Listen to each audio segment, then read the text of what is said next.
What a headline this is. 9 teenagers in Massachusetts face serious charges for what prosecutors are calling the unrelenting bullying of another student.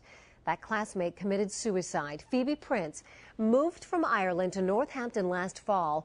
Now, investigators say she was harassed almost immediately. Well, Prince hanged herself in January.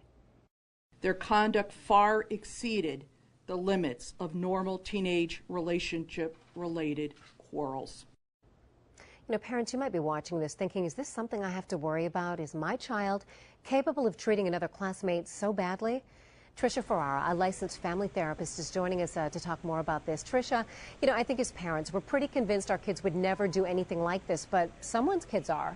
Yes, they certainly are, and I think all of our children are vulnerable to be put in a position to be tempted to act in these ways that are really not only inappropriate, but as we can see, deadly in some instances. You know, and there's so many disturbing things about this particular case. I think what's really frustrating is to learn that her mother went to the school officials twice to let them know what was going on. Nothing happened. You know, it's so hard for students to come forward and speak out about something like this. What incentive do they have for doing that? Well, I mean, in this case, it certainly appears as though the adults may have let the kids down. We have to do a better job of getting involved so that we understand that this technology is really amplifying and isolating these kids. It's amplifying their normal appetite for power, status.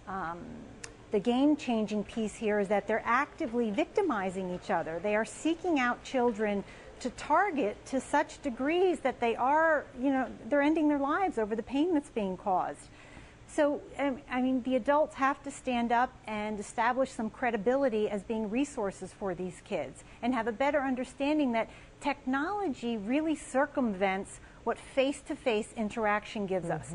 And what that is an opportunity to feel for another person. You know, go ahead. With Tricia, you know, you touch on technology, such a big part of it. It was happening online in this situation. It was also happening at school. You know, investigators say most of the abuse was happening on school property during school hours.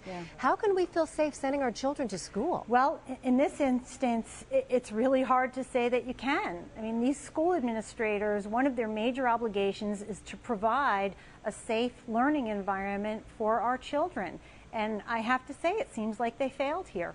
Yeah, it sounds like it. I apologize. I know you're probably having a tough time hearing me there in the newsroom. We'll let you go, Tricia, but thank you so much for coming in. You know, it's just such a shame it took a teenage girl taking her life to get these bullies to stop. Tricia Ferrara, thanks for talking with us. Sure, Carrie. Thank you for the chance. Sure. We'll be right back.